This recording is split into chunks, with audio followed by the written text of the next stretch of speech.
The Sunday after my grandpa died, this is what, I think 12 years ago. It's actually my grandma's birthday today. So we all wished her happy birthday.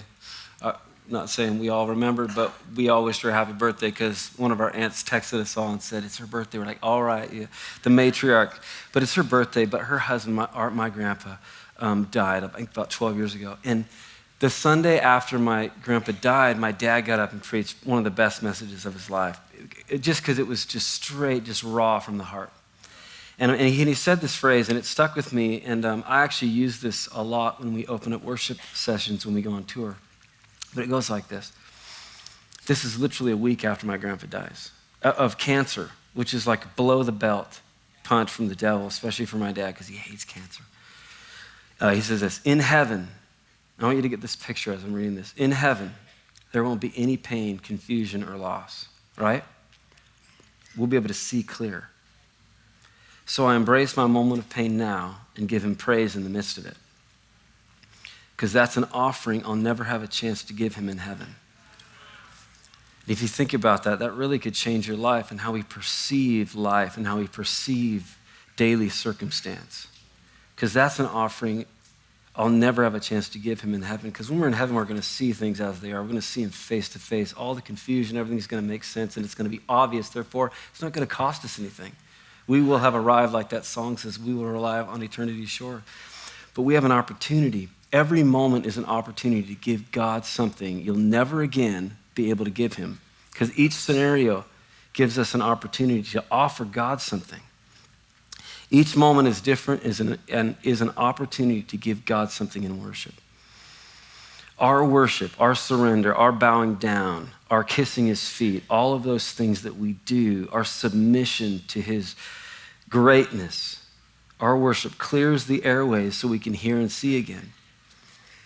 And my life was changed because of worship. My life was changed because I bowed low at his feet. I threw aside every other agenda. I was desperate, and I got a hold of God, and I didn't let go. And when you get a hold of God and you don't let go, your ability to see, hear, the way you view circumstance in life totally changes.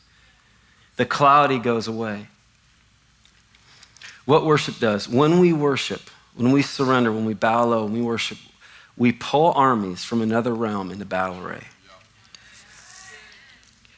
Against popular belief, we were born into a battle. How many of you know that? We were born into a battle.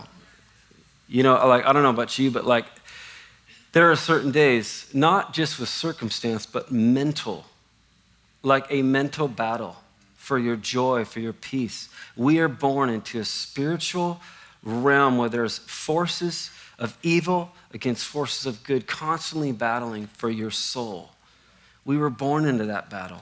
But when we worship, when we surrender, when we submit our agenda for his, and we bow low, and we get this thing like this, for we know that he is God, and he becomes God and not us, all of heaven backs us up. All of heaven backs up the worshiper. All of heaven backs the worshiper up.